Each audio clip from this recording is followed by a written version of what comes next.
अनिल अंबानी को हमेशा से ये लगता था कि उनके बड़े भाई मुकेश अंबानी को उनसे ज़्यादा प्रायोरिटी दी जाती है। साथ ही में अनिल अंबानी को बिजनेस की रिस्पॉन्सिबिलिटीज ना देने का एक बहुत बड़ा रीज़न ये भी था कि अनिल अंबानी ने लव मैरिज करी थी। 15 जुलाई 2004 को रिलायंस इन्फोकॉम नाम की एक नई कंपनी बनाई जाती है और इस कंपनी में अनिल अंबानी और उनके किसी भी करीबी को कोई भी रोल नहीं दिया जाता और एक नए रूल आने की बात होने लगी कि वाइस चेयरमैन को चेयरमैन के अंदर ही काम करना होगा। मतलब अगर ये रूल इम्प्लीमेंट हो जाता तो अनिल अंबानी हमेशा मुकेश अंबानी के नीचे काम करते। धीरे धीरे दोनों भाइयों की लड़ाई बहुत ज़्यादा बढ़ चुकी थी और अब ये एक ओपन वॉर बन गई थी जो मीडिया में लड़ी जा रही थी। आपने ऐसी बहुत सारी कहानियां सुनी होंगी जहां एक गरीब घर में पैदा हुआ लड़का अपनी जी जान लगाकर मेहनत करता है और एक दिन बहुत अमीर बन जाता है। बट आपने ऐसी बहुत कम कहानियां सुनी होंगी जहां इस देश के सबसे अमीर घर में पैदा हुआ लड़का आगे चलकर बहुत गरीब हो जाता है। ऐसी ही एक कहानी है अनिल अंबानी की। अनिल अंबानी एक टाइम पर इतने ज़्यादा अमीर थे कि वो अपने ऑफिस हेलीकॉप्टर से जाते थे। इस दुनिया के मोस्ट रिचेस्ट पर्सन्स की लिस्ट में अनिल अंबानी 6th पोजीशन पर थे। बट फिर कुछ ऐसा होता है कि अनिल अंबानी अपनी सारी कंपनीज, अपना सारा पैसा और अपनी सारी इज्जत गंवा देते हैं। इस कहानी की शुरुआत होती है धीरूभाई अंबानी से। एक वक्त था जब ये पेट्रोल पंप पर काम किया करते थे बट 1980s आते आते ये देश के सबसे बड़े बिजनेसमैन बन चुके थे। 1986 में धीरूभाई अंबानी को एक स्ट्रोक आया जिसकी वजह से उनका राइट हैंड पैरालाइज हो गया और इसके बाद धीरूभाई अंबानी ने अपने दोनों बेटों को धीरे धीरे बिजनेस में इन्वॉल्व करना शुरू करा। मुकेश अंबानी को धीरूभाई अंबानी ने कंपनी के अंदर के ऑपरेशंस का काम दिया क्योंकि मुकेश अंबानी बहुत इंट्रोवर्ट थे और उनकी मैनेजमेंट स्किल्स बहुत अच्छी थी। वहीं दूसरी तरफ अनिल अंबानी बहुत एक्सट्रोवर्ट थे, इसलिए धीरूभाई अंबानी ने उन्हें रिलायंस का पब्लिक फेस बना दिया। Public relations, corporate affairs, government licensing, marketing, ये सारे काम अनिल अंबानी देखते थे। अनिल अंबानी को हमेशा से ये लगता था कि उनके बड़े भाई मुकेश अंबानी को उनसे ज़्यादा प्रायोरिटी दी जाती है और उनका ये शक 1991 में हकीकत में बदल गया जब धीरूभाई अंबानी ने मुकेश अंबानी को रिलायंस का वाइस चेयरमैन बना दिया, जबकि अनिल अंबानी अपने जॉइंट मैनेजिंग डायरेक्टर की पोस्ट पर ही बने रहे। और ये अनिल अंबानी के लिए एक क्लियर इंडिकेशन था कि धीरूभाई अंबानी उनके बड़े भाई मुकेश अंबानी को ही कंसिडर करते थे। हर जगह यही बातें हो रही थी कि धीरूभाई अंबानी के बाद रिलायंस की कमान मुकेश अंबानी के पास आ जाएगी और ये चीज़ अनिल अंबानी को बिल्कुल भी मंजूर नहीं थी। लेकिन टाइम के साथ साथ धीरूभाई अंबानी ने बहुत सारी चीज़ों का कंट्रोल मुकेश अंबानी के हाथों में दे दिया और इस बात का फ़ायदा उठाकर मुकेश अंबानी ने अपनी कंपनी की हायर पोजीशंस पर अपने लॉयल फ्रेंड्स को प्लेस करा, जैसे आनंद जैन और मनोज मोदी। धीरूभाई अंबानी का अपने बड़े बेटे मुकेश अंबानी को फेवर करने का एक बहुत बड़ा रीज़न था अपने छोटे बेटे अनिल अंबानी का flamboyant behaviour. Dhirubhai Ambani को कहीं ना कहीं ऐसा लगता था कि Mukesh Ambani as compared to Anil Ambani अपने बिजनेस को लेकर बहुत ज़्यादा सीरियस हैं। साथ ही में अनिल अंबानी को बिजनेस की रिस्पॉन्सिबिलिटीज़ ना देने का एक बहुत बड़ा रीज़न ये भी था कि अनिल अंबानी ने लव मैरिज करी थी और उन्होंने लव मैरिज किसी आम लड़की के साथ नहीं करी थी बल्कि उस टाइम की पॉपुलर बॉलीवुड एक्ट्रेस टीना मुनीम के साथ करी थी। टीना मुनीम अपने समय की ग्लैमरस एक्ट्रेस थी जो मिस इंडिया भी रह चुकी थी और उनकी फिल्म्स भी अच्छी हिट होती थी। 1980 के टाइम पर टीना मुनीम को एक मॉडर्न इंडिपेंडेंट वुमेन की तरह देखा जाता था और उस टाइम पर भी उनके कपड़े बहुत हैवीली वेस्टर्न कल्चर से इन्फ्लुएंस थे और साथ ही में टीना मुनीम राजेश खन्ना के साथ लिव इन रिलेशनशिप में भी रह रही थी। जब अनिल अंबानी और टीना मुनीम एक दूसरे से मिलते हैं तो इन्हें प्यार हो जाता है और ये शादी करने का डिसाइड करते हैं। बट इन सब चीज़ों में एक बहुत बड़ी दिक्कत थी कि धीरूभाई अंबानी की फैमिली एक गुजराती कंजर्वेटिव फैमिली थी जो टीना मुनीम को अपनी बहू के रूप में हरगिज स्वीकार नहीं कर सकती थी। धीरूभाई अंबानी और मुकेश अंबानी ने अनिल अंबानी को बहुत समझाया कि वो टीना मुनीम से शादी करने का इरादा छोड़ दें बट अनिल अंबानी नहीं माने और इसके बाद धीरूभाई अंबानी ने अपने गवर्नमेंट सोर्सेज का इस्तेमाल करके टीना मुनीम के खिलाफ ईडी की red Padwa the. But Anil Ambani को इन सब चीज़ों से कोई फर्क नहीं पड़ा। उल्टा उन्होंने धीरूभाई अंबानी को धमकी दी कि अगर उनकी शादी टीना मुनीम के साथ नहीं कराई तो वो घर छोड़कर चले जाएंगे। जब बात बहुत ज़्यादा आगे बढ़ने लगी तो धीरूभाई अंबानी को अपने बेटे की बात माननी पड़ी और उनकी शादी टीना मुनीम के साथ करवा दी गई।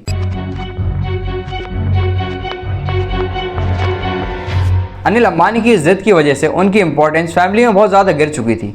वहीं पर अगर आप मुकेश अंबानी को देखो तो उन्होंने उस लड़की के साथ शादी करी जो उनके पेरेंट्स को पसंद थी। अनिल अंबानी और मुकेश अंबानी बिल्कुल ही अपोजिट थे और अंबानी परिवार में नीता अंबानी को एक असली बहू के रूप में कंसिडर करा जा रहा था।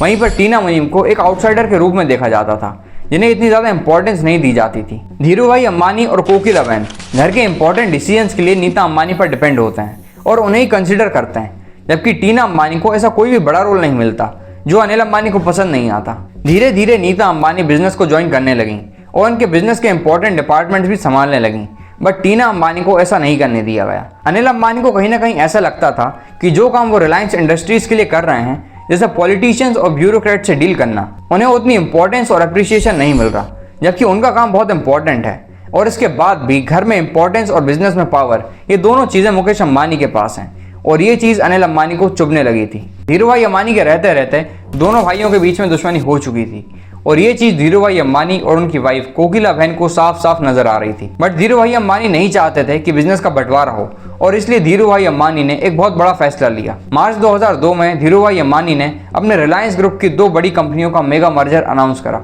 जिसमें उन्होंने रिलायंस पेट्रोलियम और रिलायंस इंडिया प्राइवेट लिमिटेड को मर्ज कर दिया।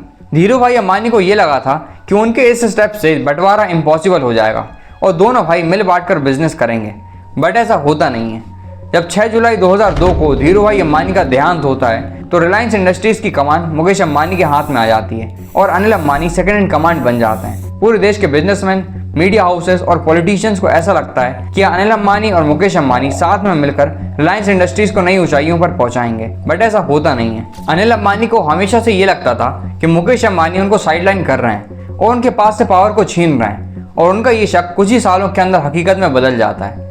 15 जुलाई 2004 को रिलायंस इन्फोकॉम नाम की एक नई कंपनी बनाई जाती है और इस कंपनी में अनिल अंबानी और उनके किसी भी करीबी को कोई भी रोल नहीं दिया जाता। इस कंपनी के 2 मालिक थे, रिलायंस कम्युनिकेशन इंफ्रास्ट्रक्चर लिमिटेड। इस कंपनी के 50.55% शेयर्स मुकेश अंबानी और नीता अंबानी होल्ड कर रहे थे और 45% शेयर्स रिलायंस इंडस्ट्रीज होल्ड कर रही थी। रिलायंस इंडस्ट्रीज लिमिटेड अंबानी की मेन कंपनी है जिसके चेयरमैन और मैनेजिंग डायरेक्टर खुद मुकेश अंबानी थे और इस कंपनी के टॉप पोजीशंस पर मुकेश अंबानी के लॉयलिस्ट बैठे हुए थे। ये सब अनिल अंबानी के लिए क्लियर इंडिकेशन था कि मुकेश अंबानी उन्हें साइड करना चाह रहे हैं और यहाँ तक कि नीता अंबानी का रोल भी अनिल अंबानी से ज्यादा होने लगा। 2004 में रिलायंस बोर्ड ने अनिल अंबानी की फाइनेंशियल पावर घटा दी और मुकेश अंबानी को फुल फाइनेंशियल पावर दे दी और एक नए रूल आने की बात होने लगी कि वाइस चेयरमैन को चेयरमैन के अंदर ही काम करना होगा। मतलब अगर ये रूल इंप्लीमेंट हो जाता तो अनिल अंबानी हमेशा मुकेश अंबानी के नीचे काम करते। अभी तक तो आपको मुकेश अंबानी विलन लग रहे होंगे, बट मुकेश अंबानी के इन सारे एक्शंस के पीछे बहुत इंपॉर्टेंट रीजंस भी थे। मुकेश अंबानी को ऐसा लगता था कि अनिल अंबानी बिजनेस के लिए सीरियस ही नहीं है और उनकी पर्सनल फ्रेंडशिप समाजवादी पार्टी के अमर सिंह और बाकी पॉलिटिशियंस के साथ बहुत ज्यादा थी और इस चीज से मुकेश अंबानी बहुत अनकंफर्टेबल थे। पॉलिटिशियंस के साथ दोस्ती रखना कोई इशू नहीं था। धीरू भाई अंबानी भी बहुत सारे पॉलिटिशियंस के साथ दोस्ती रखते थे और सारी पार्टीज को बराबर इंपॉर्टेंस भी देते थे, बट अनिल अंबानी के साथ ऐसा नहीं था। जिस टाइम पर ये सब हो रहा था उस टाइम पर सेंटर में कांग्रेस की गवर्नमेंट थी और मुकेश अंबानी का ये मानना था कि अपोजिशन पार्टी के साथ इतनी ज्यादा नजदीकियां बिजनेस को हार्म कर सकती हैं और ये एक जेन्युइन कंसर्न था।